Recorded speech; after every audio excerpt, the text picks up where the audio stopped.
Bonjour, bonjour, shalom, shalom, mes bien-aimés dans le Seigneur. Ce matin, nous avons obtenu cette grâce qui nous a permis d'acquérir une nouvelle force, de marcher et de faire ce que Dieu veut en nous. Voilà pourquoi nous devons être reconnaissants, nous devons montrer cette reconnaissance auprès de notre Dieu. Parce qu'il est le seul, il est le tout-puissant, le tout-autre, celui qui a créé toutes choses. Alors, il m'a mis quelque chose à cœur que j'aimerais bien partager avec vous. Alors, voilà pourquoi j'aimerais vous inviter premièrement à la prière. Yahweh tobelemi pembeni na yoe yamba mashanjoli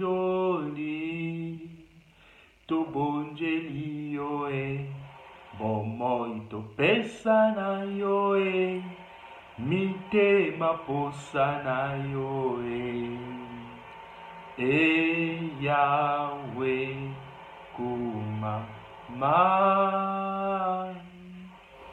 Éternel Dieu notre Père en Christ Jésus, une fois de plus nous te disons merci Seigneur de ce que tu es bon, tu es glorieux, tu es merveilleux, de nous avoir renouvelé ton souffle de vie Seigneur, et que ce matin nous sommes comptés parmi les vivants d'aujourd'hui. Ce n'est que ta grâce Seigneur, et que cela ne peut pas être un sujet en moi, en nous Seigneur, pour se glorifier. Oui, parce qu'en ce moment, il y a de ceux, Seigneur, qui sont dans les cellules de prison, dans les hôpitaux, Père. Nous ne sommes pas plus que eux, mais ce n'est que ta grâce. Voilà pourquoi, Seigneur notre Dieu, nous te bénissons ce matin. Oui, Père, tu nous as donné ce temps, Yahweh notre Dieu, où nous voulons contempler ta gloire, où nous voulons être autour de ta parole. Oui, inspire-nous que ton Esprit Saint. Éloigne de nous tout esprit de distraction, tout esprit qui ne confesse pas ton nom, Seigneur. Sois avec nous en ce moment, Père, où nous voulons consacrer ce temps à l'écoute de ta parole. Béni sois-tu au nom de Jésus. Amen.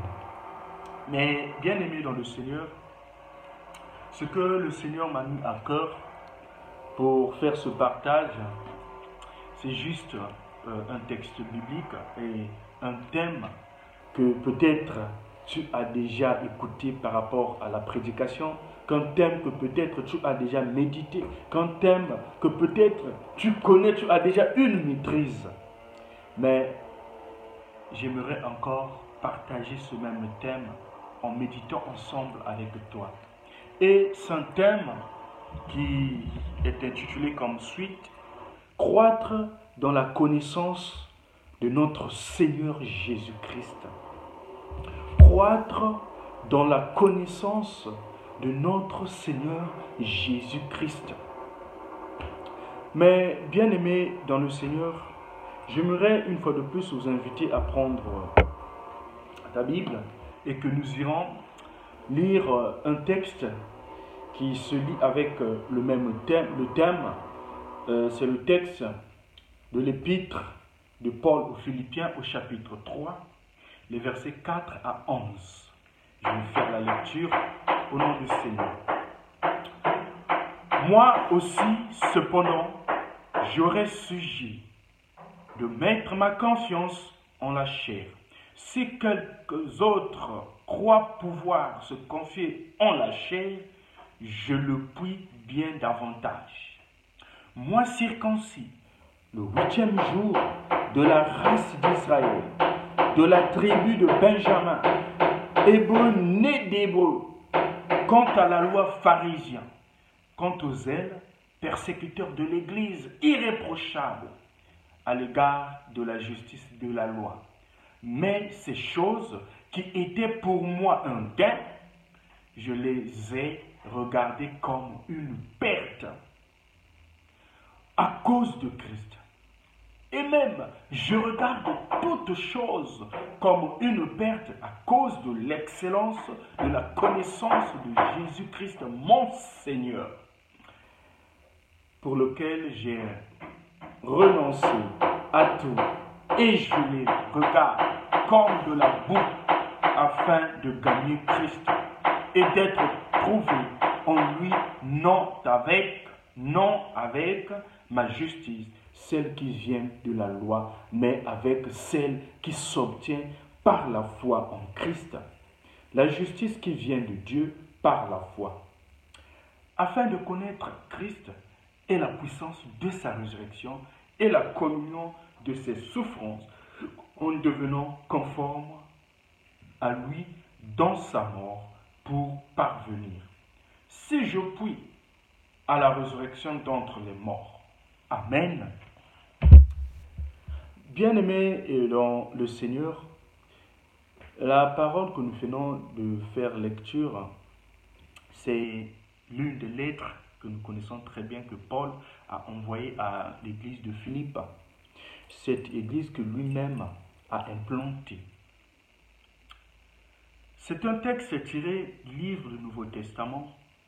Et au moment où Paul se trouve dans la prison, c'est en ce moment-là où il est en train de rédiger cette lettre pour l'envoyer à Philippe. Mais nous constatons que plusieurs contraintes se manifestent par rapport à la rédaction et à la date de cette lettre. Pour certains commentateurs, ils affirment que Paul a écrit cette lettre quand il était à Césarée entre l'an 59 et l'an 60. D'autres affirment que Paul a écrit cette lettre lorsqu'il était à Éphèse, entre l'an 56 et l'an 57. Et pour certains, ils affirment que Paul a écrit cette lettre au moment où il était à Rome, donc entre l'an 61 plutôt, pardon. Mais cela n'est pas l'objet de notre étude, de vérifier le lieu, la date de la rédaction de cette lettre. Mais c'est juste pour vous faire comprendre où nous allons par rapport à notre thème. Paul écrit cette lettre au moment où il est dans la prison. Mais quand nous lisons les premiers versets de cette épître, la Bible nous témoigne que Paul, lorsqu'il écrit cette lettre, il était dans la prison, cette prison à Rome. Donc, moi j'acquiers peut-être la position de celui qui nous a rappelé que cette lettre a été écrite au moment où Paul se trouvait à Rome, donc pour sa première prison. Mais bien aimé dans le Seigneur, cette épître invite entre autres que les chrétiens à vivre leur foi dans la joie, comme témoigne le verset 4 du chapitre 4 de la même épître, que réjouissez-vous dans le Seigneur, je le répète, réjouissez-vous. En fait, l'épître nous fait comprendre qu'un chrétien doit toujours vivre dans la joie du Seigneur, quels que soient les moments, quels que soient les temps. Cette joie doit toujours s'exprimer en tant que chrétien. Et un peu plus loin, Paul met l'accent sur 3 points en ce qui concerne cette lettre qui est constituée de 3 chapitres. Le premier point où Paul met son action, c'est juste l'encouragement. Il porte ses encouragements aux chrétiens de Philippe. Oui, ça pouvait peut-être être en ce moment-là. Il y a eu des choses, il y a eu des tribulations, il y a eu des contradictions, il y a eu peut-être, certains étaient dans certains problèmes ou de faiblesse, pourquoi pas. Mais Paul, dans sa lettre, quand il rédige cette lettre, il encourage premièrement ces chrétiens. Et deuxièmement, Paul met une mise en garde aux chrétiens de Philippe. Pourquoi cette mise en garde? Mais peut-être contre les fausses doctrines, contre les faux enseignements, contre les faux prophètes, contre les faux docteurs. Donc, il prévient les chrétiens de Philippe, il les met en garde contre ces mauvaises pratiques, ces mauvaises choses. Et c'est là où est tiré dans cette deuxième partie, dans ce deuxième point, où est tiré notre texte, notre thème. Croître dans la connaissance de notre Seigneur Jésus-Christ.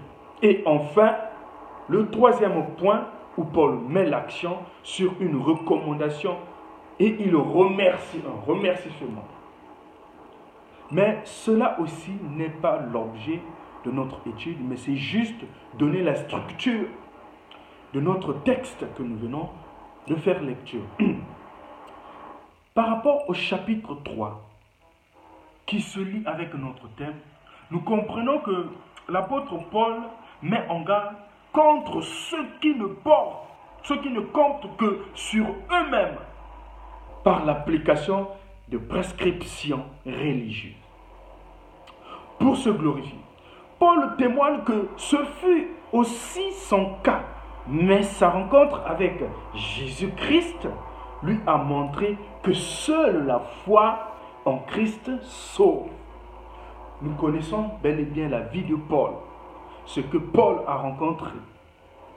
Et nous connaissons qu'il était aussi persécuteur de l'Église, comme le témoigne la parole. Il était aussi irréprochable contre la justice, contre la loi. Mais au moment où Paul a rencontré Christ, a connu Christ, il a compris que seule la foi en Christ sauve, la connaissance de Jésus-Christ. Mais un peu plus loin, Paul, il n'a aucun cesse de courir vers le Christ. Et il invite les chrétiens de Philippe d'imiter Christ. Que plutôt que d'imiter ou de suivre les ennemis de la croix de Christ, ceux qui venaient pour des fausses doctrines, ceux qui venaient pour dérober ces chrétiens, ceux qui venaient pour embrouiller ces chrétiens. Mais bien aimés dans le Seigneur, comprendre notre thème nous ramène juste à quelques points que nous devons décortiquer. Cet impératif, premièrement, de croître, qui nous ramène à la compréhension de la croissance. Quelle est cette croissance? Nous allons juste mettre l'accent sur la croissance spirituelle. Parce que la croissance spirituelle englobe toute croissance de ce monde. Ça peut peut-être être une croissance économique, comme est dans notre société. Une croissance quantitative, qualitative, donc le développement. Mais nous, en ce qui concerne notre thème, nous allons nous appuyer sur la croissance spirituelle qui nous ramène à une certaine maturité en tant que chrétien que tu es, chrétien que nous sommes. À la fin de cette méditation, tu comprendras quel est ton état. Est-ce que tu es mature ou tu es immature? Tu te dis chrétien. On se dit chrétien. Est-ce que je suis dans la même lignée de la croissance? Quel est ce développement en moi? Est-ce que depuis que j'ai accepté Jésus-Christ comme Seigneur et Sauveur, depuis que j'ai rencontré Jésus-Christ, depuis que j'ai connu Christ comme Sauveur, est-ce que jusqu'à aujourd'hui, il y a eu un développement en moi? Et deuxièmement, c'est de comprendre l'aspect de connaître Christ. Est-ce que moi, qui vous parle, votre frère, je connais Christ? Est-ce que toi, mon frère, toi, ma soeur, qui m'écoute, qui a eu cette grâce à m'écouter, est-ce que connais-tu Christ? Pour la suite de notre méditation, tu comprendras, ou nous allons comprendre notre position. Chacun de nous comprendra sa position. Mais bien aimé dans le Seigneur, l'apôtre Paul exprime dans cette épître, dans l'épître au Paul, dans l'épître aux Philippiens, ce à quoi aspire le chrétien. Premièrement, le connaître. Lui, qui? Christ. C'est la première des choses. C'est dans le chapitre 3, au verset 10, toujours de l'épître de Paul aux Philippiens. Il nous montre ce que doit être sa seule préoccupation, celle de chercher à connaître Christ, fixer sur lui ses regards, faire de lui le seul objet de son cœur. Fixer ses regards vers Christ, faire de lui le seul objet de son cœur. Si nous nous rappelons dans le chapitre 8 de l'épître de Paul, toujours aux Romains, il définit la position du nouvel homme. Il la rappelle dans le chapitre 3 aussi, au verset 9, que nous venons de lire, trouvez en lui. Le verset 9. Il nous expose en outre ce que doit être la marche pratique qui convient à un tel homme. Cet homme qui a rencontré Jésus-Christ, il devient une nouvelle créature. Donc c'est là où Paul veut nous emmener, pour nous faire comprendre la connaissance de Christ dans la vie d'un chrétien. Cette épître n'est cependant pas une théorie, la description d'une marche proposée, mais qu'il est plus ou moins difficile de réaliser. L'apôtre Paul l'a réalisé lui-même. Voilà pourquoi il montre cet exemple. Et il faut bien remarquer que dans cette épître, il ne prend pas le titre d'apôtre. Nous aurions pu penser peut-être, en effet, que seul un apôtre pouvait manifester de tels caractères dans la vie pratique. Oui, mes bien-aimés dans le Seigneur. Aujourd'hui, il y a certaines choses que nous disons parfois par ignorance sans le savoir. On se dit que non, tel acte, seul le pasteur ou bien seul le prêtre qui peut faire, moi je ne peux pas le faire. Mais je me dis chrétien, je vais m'expliquer.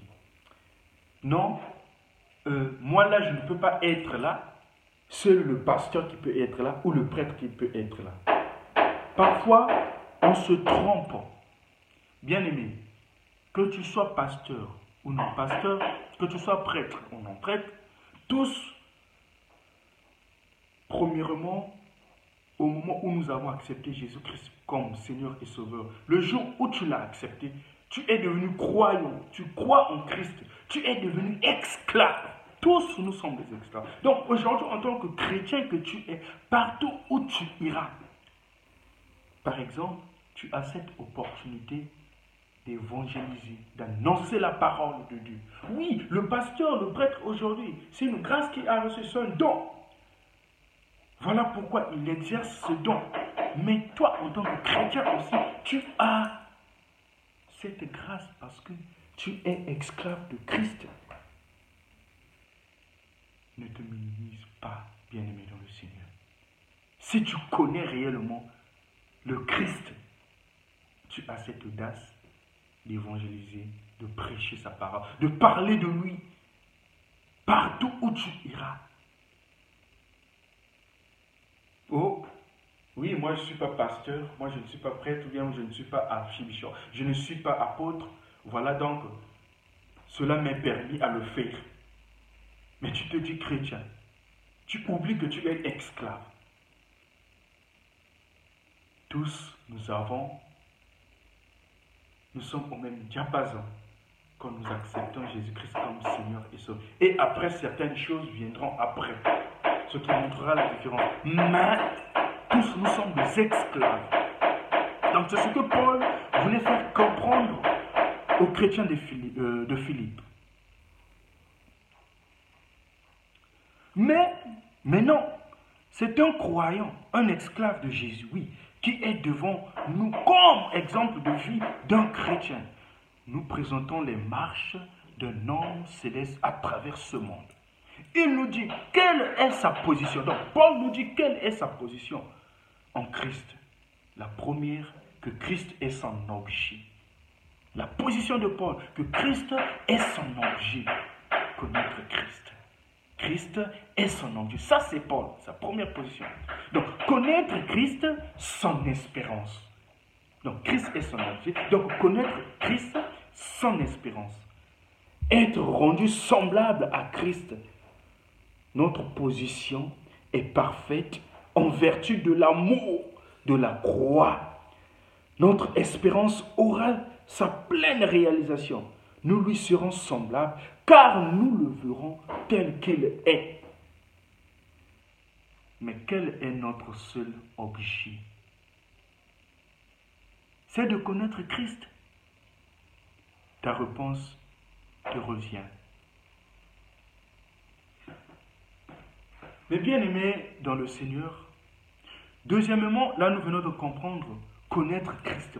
Paul qui nous donne cet exemple, quand il a rencontré Christ, lui il connaît Christ, mais il a écrit cette lettre aux chrétiens de Philippe. Mais aujourd'hui, ce n'est plus aux chrétiens de Philippe. Dieu nous a fait grâce ce matin que nous puissions méditer sur cette parole. C'est à toi et moi que Paul s'adresse par rapport à cette lettre.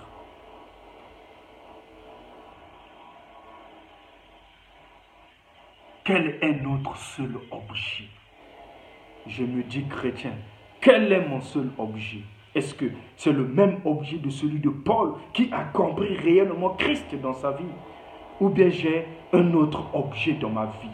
Est-ce que c'est Christ qui est mon espérance? Ou bien j'ai une autre entité en qui j'espère, en qui j'ai mis mon espérance?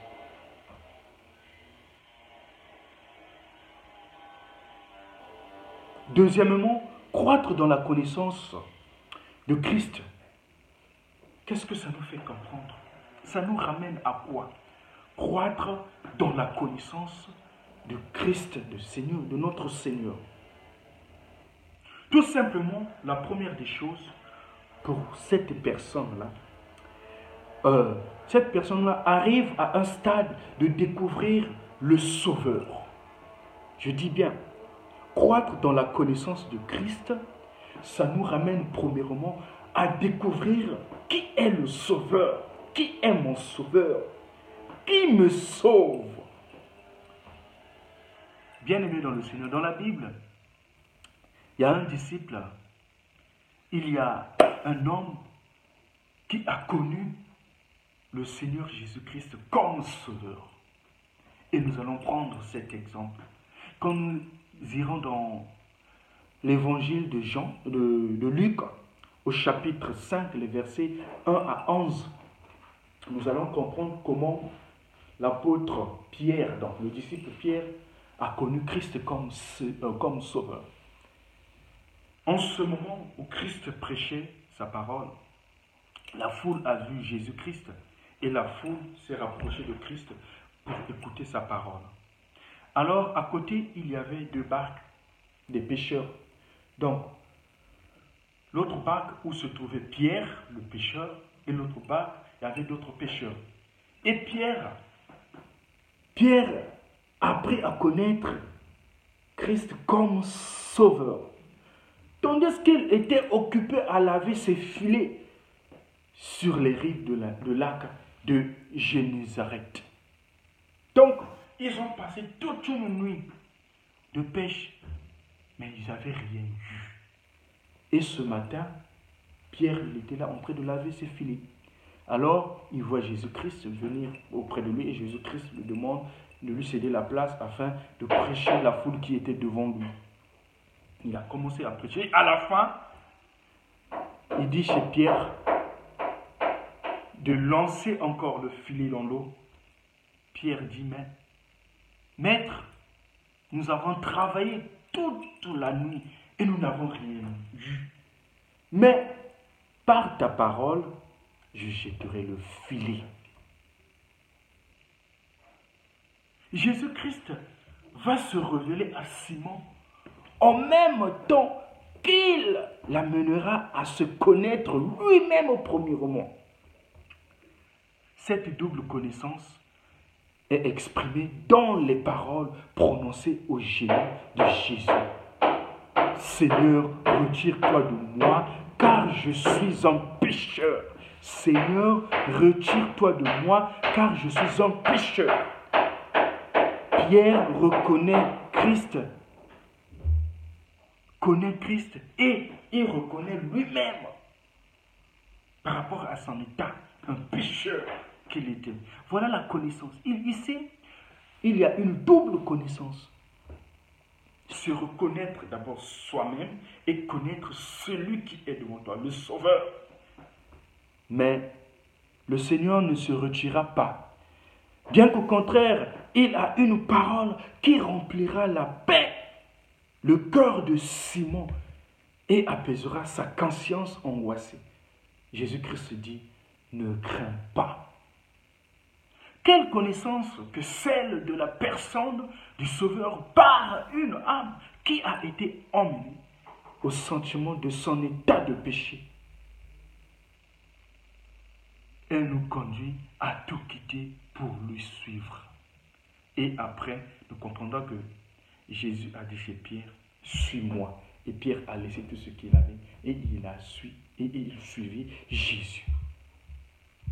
Bien-aimés dans le Seigneur, nous comprenons que dans le chemin dans lequel il nous engage ainsi, à sa suite, toutes nos circonstances seront dirigées par lui pour nous faire progresser dans sa connaissance. Ce fut le cas de Pierre. Nous comprendrons aussi que croître dans la connaissance de notre Seigneur Jésus-Christ nous ramène aussi à un stade de savoir expérimenter la puissance de l'amour du Seigneur et du Sauveur. Ça nous fait comprendre à bien expérimenter la puissance de Dieu. La puissance de Dieu. Toujours avec le même disciple, Pierre, au moment où Jésus venait vers eux, dans l'évangile de Matthieu au chapitre 14, à partir du verset 22 jusqu'à la fin de ce chapitre, nous connaissons cette histoire. Les disciples se trouvaient dans le bateau. Alors Jésus marchait au milieu de la mer. Il y avait un vent violent, il y avait des flottes. Alors les disciples voyaient maintenant Jésus marcher sur les eaux. Alors, premièrement, ils se sont paniqués, ils disaient, ça c'est un fauton. Ils ne savaient pas qui était cette personne qui marchait sur les eaux. Alors, l'angoisse, les inquiétudes, la peur, en voyant cette personne qui marchait sous les eaux. Mais, qu'est-ce qui s'est passé? La première des choses que nous devons comprendre par là, qu'il est doux, le Seigneur Jésus-Christ, qu'il est doux de connaître sous ce caractère sympathie précieuse de son cœur, toujours prêt à nous encourager par sa présence et à nous reconforter avec des paroles qui nous font du bien. Jésus-Christ, nous allons comprendre pourquoi. Pierre connaîtra plus encore que sa sympathie par la présence de son bras. Son désir est d'aller vers Jésus-Christ. Il est le but qu'il souhaite atteindre, car c'est vers lui que son cœur est attiré. Et s'il y a des difficultés, il sait que sa parole est suffisante pour les vaincre. Les yeux de Pierre fixés sur Jésus, il a ainsi la puissance de marcher sur les eaux pour aller jusqu'à lui. Parce que la première des choses, Pierre, qu'est-ce qu'il a dit en voyant Jésus? Il a eu cette peur, cette inquiétude, pour croire que si c'est toi, Seigneur, laisse-moi avancer vers toi, en marchant comme toi sous les eaux. Jésus-Christ dit, viens. la puissance de Dieu, de Jésus s'est manifestée, Pierre a marché sous les yeux de la mer. En marchant, quand il est arrivé proche de Jésus, alors comme le vent était tellement fort,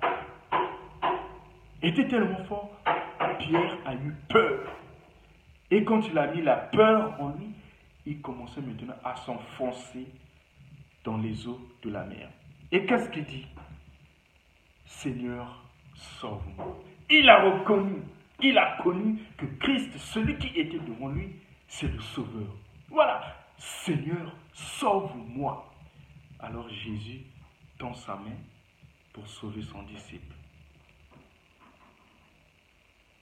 De même que lui, nous aujourd'hui, en tant que croyants que nous sommes, on peut dominer les circonstances si nous détournons nos regards et les diriger vers Jésus seul. Il y a certaines circonstances qui nous arrivent dans la vie, un bien-aimé dans le Seigneur. Vraiment, si je connais Jésus, la présence de Jésus dans ma vie, je saurais comment dominer ces circonstances. Parce que je sais que celui qui est en moi, il est plus fort que ces circonstances, que ce problème. Celui qui est en moi, il est plus fort que le problème qui est en train de nous déranger. Mais pourquoi avoir peur? Quel que soit le vent, peut-être aujourd'hui que tu es dans cette étape, tu as un problème qui te dérange. Ça peut être la maladie, ça peut être les problèmes des papiers, peut-être dans sa famille. Peut-être il y a plusieurs problèmes. Bien-aimé dans le Seigneur, fixe tes yeux vers ce Jésus-là. Il est capable. Il a cette puissance de te secourir, de te tendre la main. Fixe tes yeux. Dis, Seigneur, sauve-moi. Comme Pierre l'a fait. Bien-aimé dans le Seigneur, Pierre commence à enfoncer lorsqu'il regarde au vent et à la mer. Il a eu peur. Mais c'est un avertissement pour nous. Dans les difficultés, la seule chose à ne pas perdre de vue est précisément la seule que nous oublions. C'est la puissance de notre Dieu. Parfois nous oublions la puissance de Dieu quand nous sommes dans les difficultés. Ma problème je n'arrive plus. Et parfois aussi j'oublie que le Seigneur est là. J'oublie que le Seigneur est là, la présence de Dieu est là dans ma maison, dans ma vie. Mais je me dis, chrétien que je suis, boum. Mais au travers de notre faiblesse et de notre manque de foi, nous apprenons à connaître le Seigneur dans sa puissance et dans son amour. Nous apprenons à le connaître comme celui dont Darius pouvait dire « il sauve et il délivre ». Qui sauve, qui délivre? Mais c'est Jésus-Christ. Le Dieu que nos ancêtres ont prié, Abraham, Isaac et Jacob. Le Dieu qui a manifesté sa puissance aux enfants d'Israël pendant la traversée. Leur sortie de l'Égypte pour aller à la terre promise. Ce même Dieu, c'est ce même Dieu que tu crois. Ce même Dieu qui n'a ni commencement ni fin. Il est l'alpha et l'oméga. Ce qu'il a fait, il est capable de le faire aujourd'hui. À toi, à moi. Mais l'essentiel, c'est de fixer nos regards. Est-ce que je connais réellement le Dieu que je prie, moi? Est-ce que tu connais réellement le Dieu que tu pries? Est-ce que réellement tu connais Christ? Darius, le roi Darius, le confesse et le sauve et il le délivre. Nous connaissons bel et bien cette histoire qui se passe entre Daniel, le roi Darius, et quelques juifs. En ce moment-là,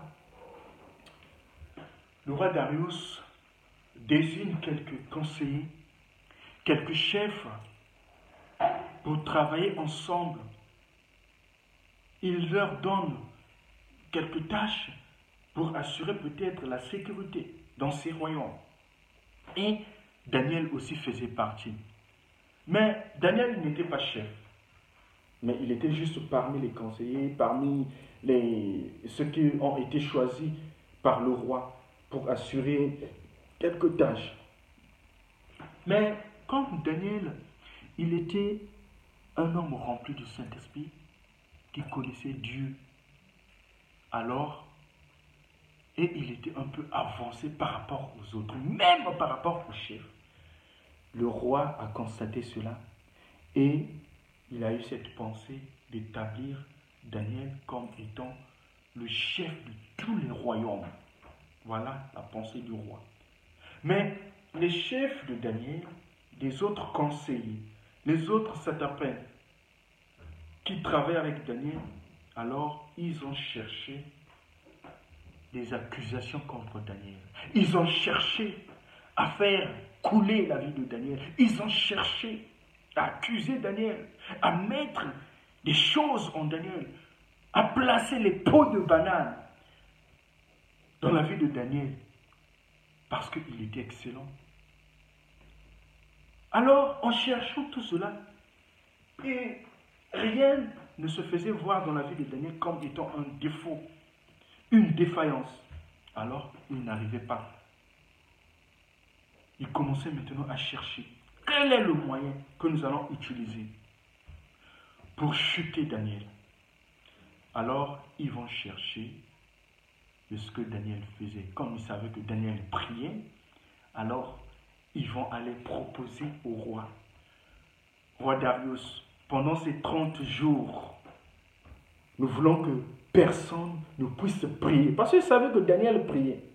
Sur les autres problèmes qu'il cherchait dans la vie de Daniel, il ne trouvait absolument rien qui pouvait peut-être le chuter.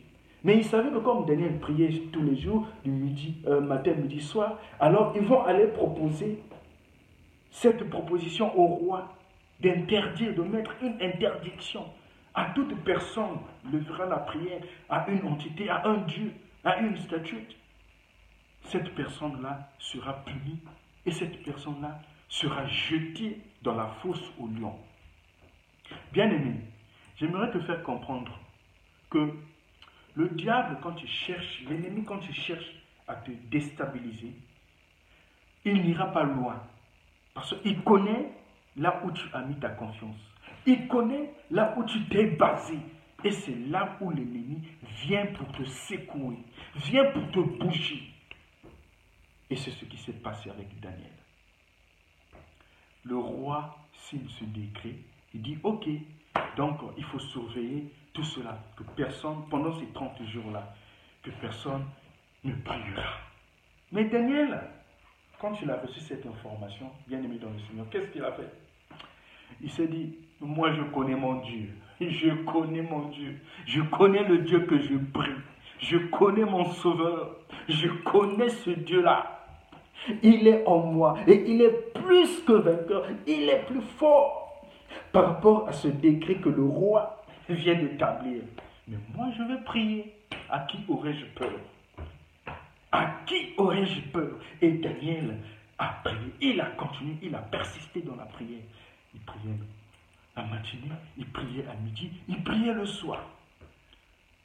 Et les autres conseillers qui étaient là, les autres chefs qui étaient là pour sauver la vie de Daniel, ils ont su que Daniel continuait toujours dans la prière. Bien-aimé dans le Seigneur, tu es accusé. Je te reproche de rien. On t'accuse peut-être que tu es sorcier de la famille. Tu es le sorcier de la famille. C'est toi qui bouffes, petit, je ne sais pas quoi. Mais tu ne connais absolument rien. Tu ne te reproches de rien. Peut-être à ton boulot, tu es accusé, tu es haï. Et tu ne sais pas, parfois tu te demandes, mais mes collègues, mes collaborateurs ne m'aiment pas. Mais qu'est-ce que j'ai fait de mal? Qu'est-ce que j'ai fait? Parfois tu te demandes, tu es malade.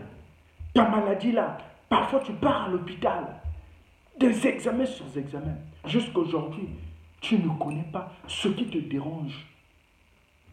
Mais tu es malade, tu n'es pas en bonne santé. Oui, ça peut arriver. Mais Daniel, connaissant son Dieu, il a continué à prier. Bien-aimé, continue à prier. Tu connais ton Dieu que tu pries. Continue à intercéder. Garde silence, il combattera pour toi. Et la délivrance est là. Tu es délivré au nom. Et je déclare cette délivrance dans ta vie. Sois guéri au nom de Jésus. Peut-être que tu as reçu un sort. Sois guéri au nom de Jésus. La délivrance est là. Qu'est-ce qui s'est arrivé? Daniel, il est appelé par le roi. Le roi le demande. Et il dit oui, je prie. Alors, et après, le roi a pris la décision de mettre Daniel dans la fosse aux lions. Daniel dans la fosse aux lions. Qu'est-ce qui s'est arrivé? Le Seigneur a envoyé les anges pour fermer la gueule de chaque lion.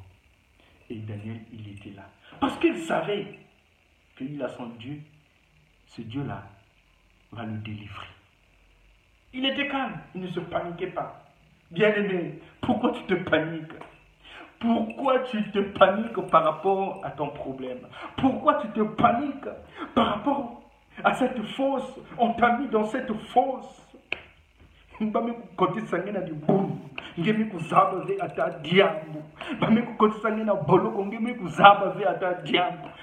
tu te paniques?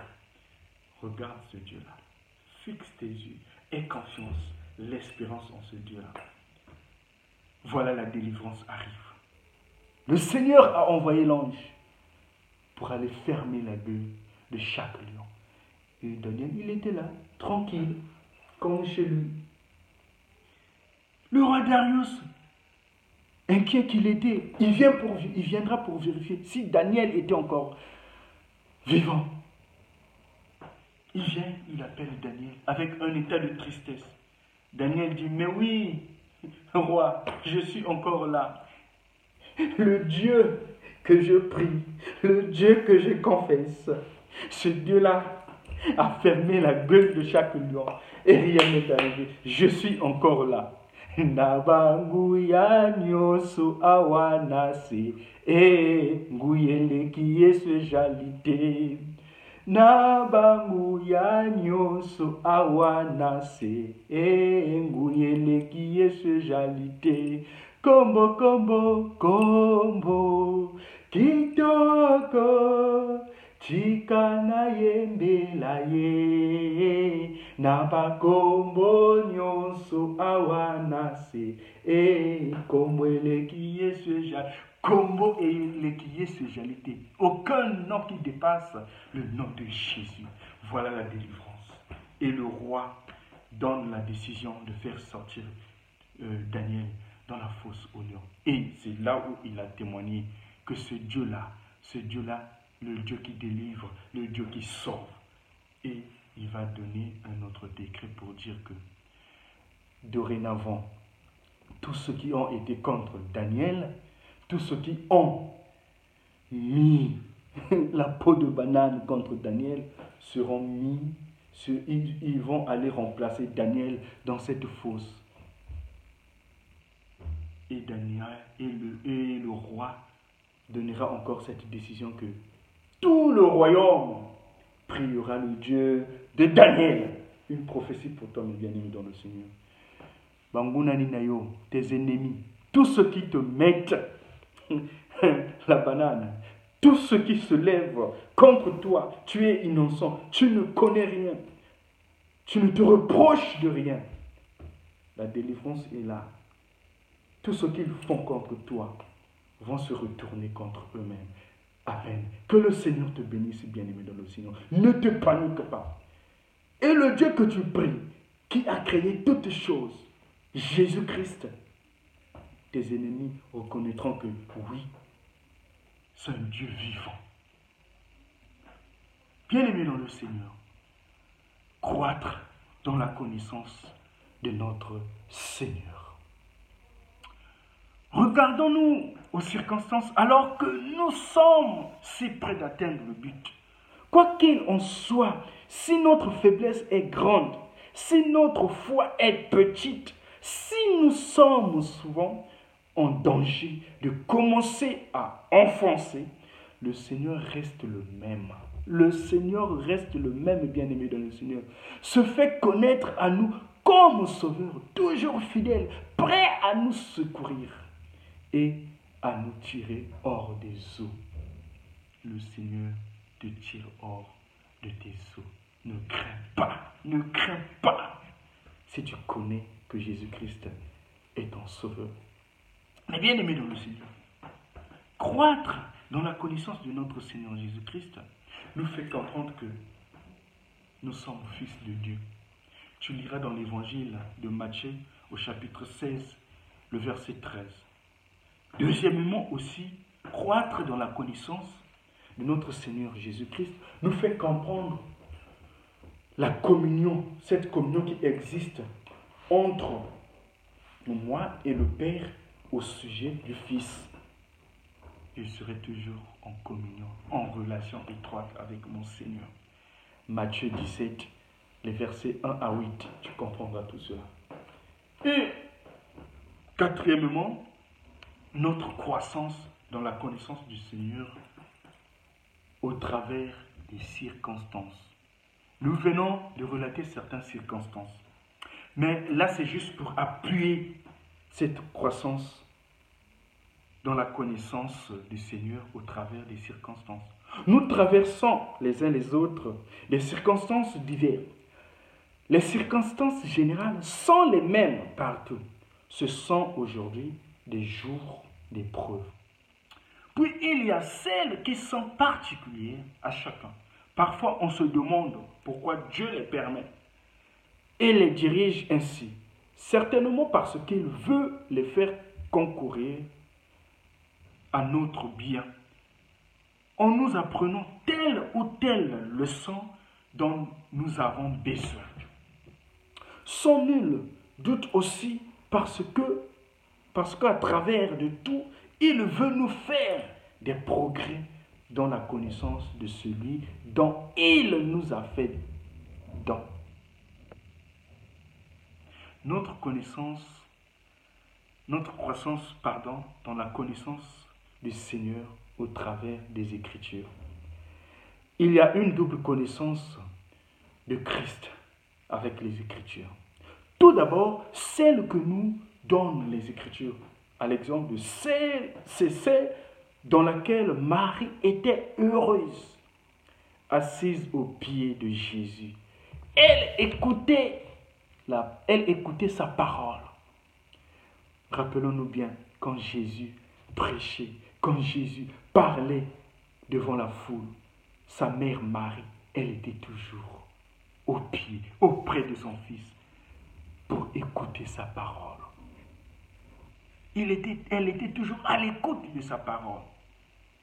En écoutant, elle apprenait à mieux connaître, à mieux le connaître, à mieux connaître Christ, à mieux connaître le Sauveur, la parole de Christ. Bien-aimés dans le Seigneur, lisons beaucoup davantage les Écritures avec le désir d'y chercher Christ, de nous nourrir de lui dans la parole, de discerner ses gloires et ses perfections. La parole de Dieu. Tu as ta Bible et aujourd'hui, avec la modernisation, l'évolution de la technologie, nous avons maintenant des Bibles avec nos téléphones, nos iPhones. Est-ce que tu trouves peut-être quelques moments de méditation? Ne fût-ce que 15 minutes.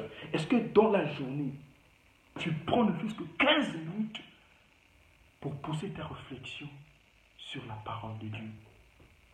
Lire la parole de Dieu. Méditer la parole de Dieu, nuit, chaque jour. Chaque jour, tu dois méditer la parole de Dieu. Parce que c'est cette parole qui mettra en moi une lumière. C'est cette parole qui mettra en toi une lumière, qui va te montrer quel est le chemin à suivre. C'est cette parole qui mettra en toi la sagesse de discerner le bien et le mal, le péché.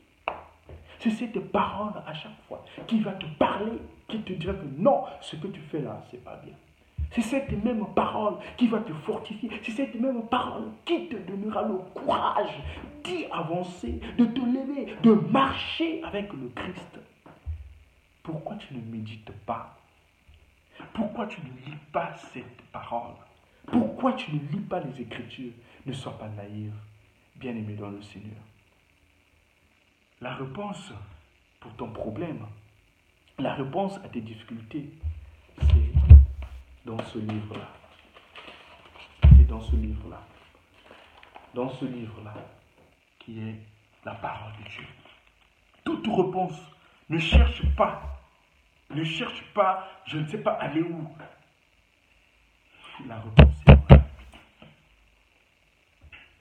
David dit, je sers ta parole afin de ne pas pécher contre toi.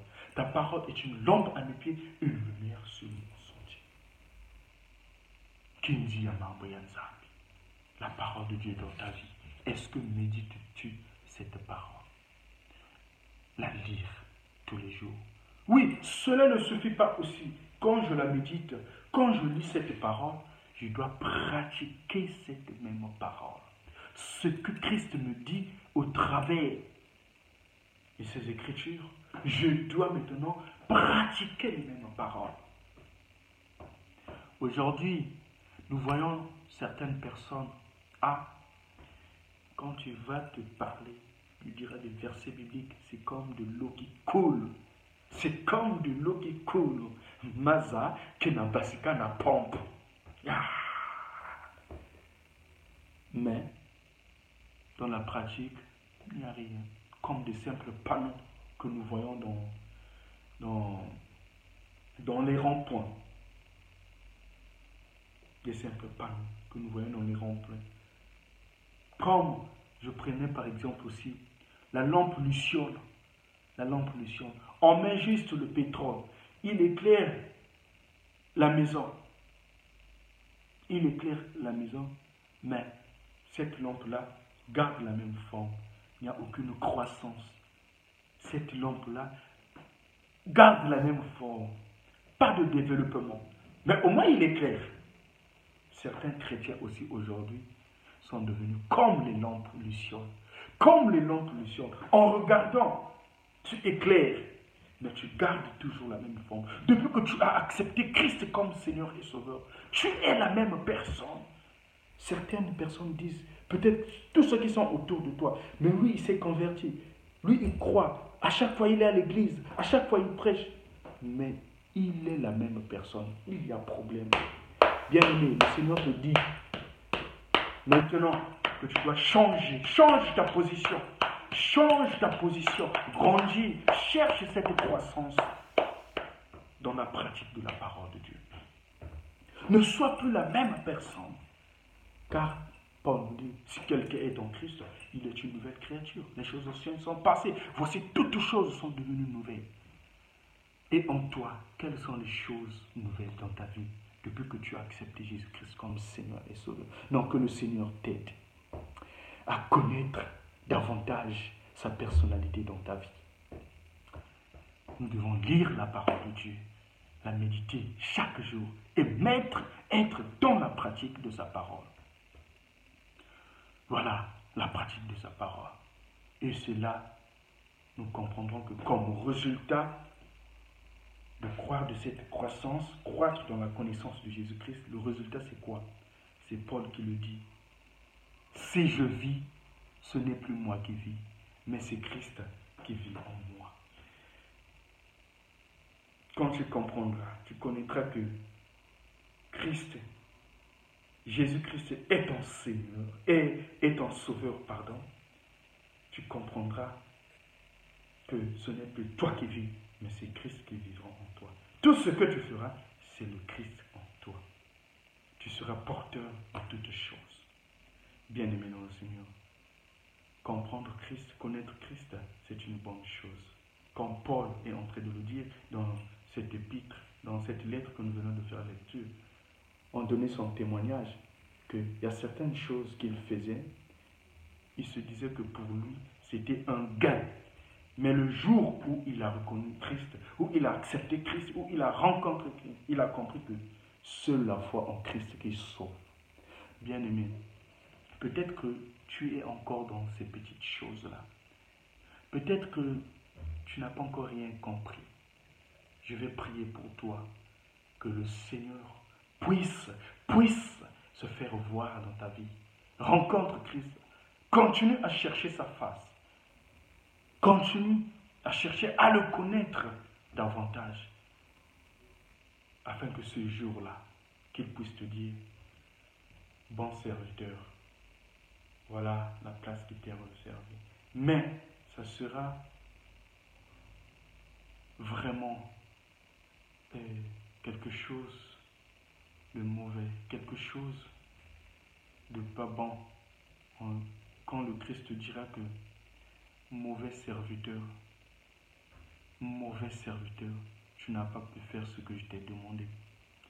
Mais je te disais que peut-être que je suis choriste, je suis pasteur, je suis évangéliste, je suis prophète, prophétesse, je fais ceci, j'enseigne la parole de Dieu.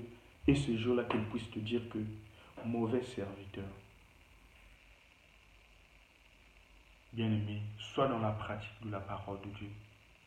Lis cette parole nuit et jour, tu comprendras davantage, tu connaîtras davantage qui est Christ, qui est Jésus-Christ dans ta vie. Que le Seigneur te bénisse, que le Seigneur nous bénisse, qu'il soit toujours en nous.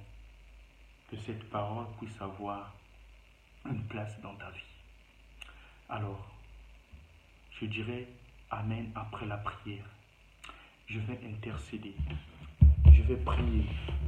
Je vais prier pour toi mon frère, pour toi ma soeur, qui a suivi cette vidéo, qui me suit. Je vais prier pour toi, que le Seigneur puisse t'aider, que le Seigneur puisse nous aider à grandir dans la connaissance de Jésus-Christ. Peut-être que tu n'as pas encore rencontré Christ. Peut-être que tu es à la recherche. Je vais aussi prier pour toi. Que Christ se révèle en toi, comme il s'est révélé à Pierre, à Paul, à d'autres serviteurs. Que Christ se révèle aussi en toi. Je vais prier pour toi.